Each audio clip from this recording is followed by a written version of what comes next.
Kintsugi adalah salah satu teknik memperbaiki keramik dari Jepang, di mana keramik-keramik yang rusak atau yang retak akan diperbaiki atau ditempelkan dengan menggunakan emas atau logam-logam berharga lainnya. Jadi bagian-bagian yang retak tadi akan ditempelkan, akan disatukan kembali dan diisi dengan emas sehingga keadaan ini akan menjadi indah. Justru keretakan-keretakan tadi diperlihatkan akan terlihat indah walaupun awalnya tidak sempurna. Dan akhirnya kintsugi ini juga bisa mengajarkan kepada kita bahwa ketidaksempurnaan yang kita miliki karena proses kehidupan, kita mengalami pembelajaran di sini, kita mengalami pembelajaran di sini. Hasil dari proses kehidupan itu sangat-sangat alami dan pada akhirnya dapat membuat kita menjadi jauh lebih dewasa, jauh lebih bisa menerima kehidupan dan akhirnya bisa menjalankan kehidupan dengan jauh lebih baik. Sebenarnya bagaimana sih poin-poin dari kintsugi yang dapat kita ambil dan bisa menjadi pelajaran bagi kita? Kita langsung saja mulai ya teman-teman.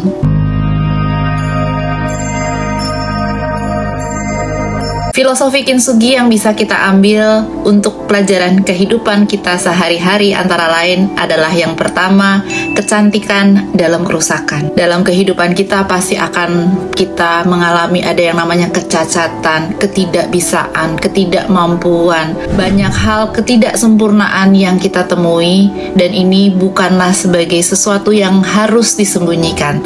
Sebaliknya, dengan adanya ketidakmampuan kita pada awalnya, kecacatan kita pada awalnya, ketidakcantikan kita pada awalnya, hal ini membawa kita agar bisa lebih memperlihatkan lagi bahwa memang setiap orang itu tidak ada yang sempurna, gak ada. Setiap orang juga punya masalahnya masing-masing, setiap orang juga punya capability-nya masing-masing dan semua ini perlihatkanlah, sampaikanlah kepada dunia bahwa inilah kita apa adanya.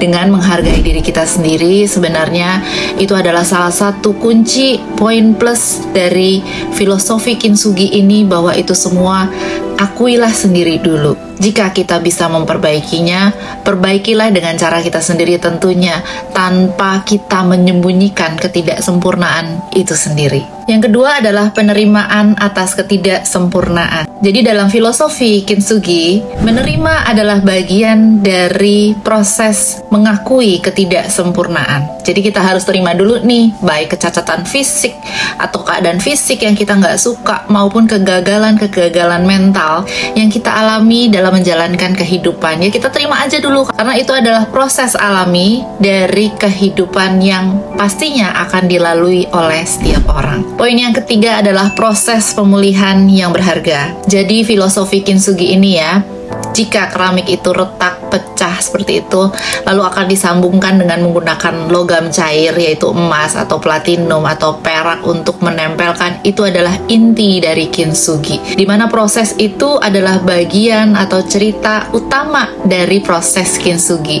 yaitu bagian pemulihan. Sama seperti halnya manusia, ketika kita mengalami kegagalan, kita pasti akan mengalami namanya proses pemulihan, di mana proses pemulihan kita jadi tahu nih, kita jadi bisa menerima, kita jadi bisa ada proses healing, ada proses kita mengambil atau memetik pelajarannya. Itulah proses pemulihan, sehingga pada akhirnya kita akan menjadi orang yang lebih kuat, yang siap menjalankan kehidupan. Sama seperti halnya keramik tadi, walaupun tidak sempurna kelihatannya, akan menjadi keramik yang indah, seperti halnya kamu juga kalau sudah mengalami proses pemulihan. Filosofi kintsugi yang keempat adalah menghargai sejarah dan warisan. Jadi ceritanya keramik-keramik yang pecah itu bisa saja adalah keramik-keramik tua, keramik-keramik yang kuno gitu ya, atau keramik-keramik yang mungkin sudah dipelihara sebelumnya oleh orang tua atau oleh leluhur ya, sehingga jika mengalami keretakan dibenerin lagi dan itu menjadi keramik yang indah tadi. Tetapi sebenarnya di balik sejarah dan warisan itu ada nilai yang kita ambil yaitu nilai sejarahnya nih, ini keramik kuno nih, seperti itu ya filosofi kintsugi. Nah, sama seperti kita juga, ketika kita sudah mengalami pemulihan, ketika kita sudah mengalami yang namanya proses penyembuhan, setiap orang harus saling menghargai ya, dimana akhirnya kita juga tahu bahwa kita menghargai diri kita sendiri. Aku nih sudah melewati banyak hal, aku sudah melewati banyak pelajaran hidup, dan aku menghargai diriku sendiri. Dan kalau kamu ketemu sama orang lain yang mengalami proses pembelajaran hidup, kamu juga harus mengakui orang tersebut, menghargai orang tersebut lewat masa lalunya, lewat perjalanan hidup yang dia sudah lalui, sehingga dia juga berharga bagi kamu. Filosofi kintsugi yang terakhir adalah kebahagiaan dalam kebersamaan. Kenapa kita bilang kebahagiaan dalam kebersamaan? Jadi pada saat proses kintsugi itu berlangsung, ini kan adalah keramik yang pecah.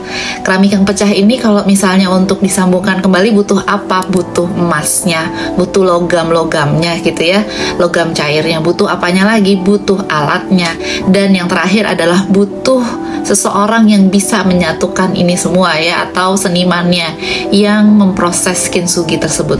Artinya dalam memperbaiki keramik ini perlu bahan-bahan atau perlu orang lain untuk akhirnya menjadi keramik yang indah tersebut.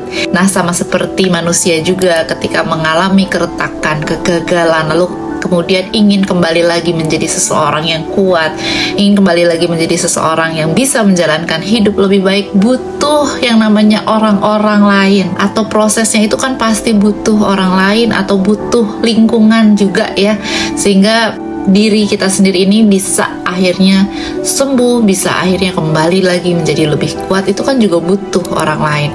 Makanya dari filosofi kintsugi ini penting yang namanya kebahagiaan dalam kebersamaan, sehingga ketika kita sudah mengalami proses pemulihan tadi, kita hargai lagi orang-orang yang berdiri di belakang kita, orang-orang yang support kita, sehingga kita bisa tampil lagi dengan penyembuhan walaupun tidak sempurna, tapi jauh lebih kuat karena sudah melalui proses perjalanan hidup. Hargailah orang-orang yang membantu kita selama ini. Nah, pada akhirnya filosofi kintsugi ini menawarkan wawasan kepada kita bagaimana kita menghadapi ketidaksempurnaan, bagaimana kita menghadapi tantangan-tantangan di dalam hidup kita, yang mana harus kita hadapi dengan berani, dengan penuh kesabaran, dengan rasa syukur, dan juga kita menghargai keindahan-keindahan di balik perjalanan hidup kita yang tidak sempurna. Terima kasih sudah lihat video saya hari ini. Semoga berguna dan bermanfaat. I love you all. Atma. Namaste.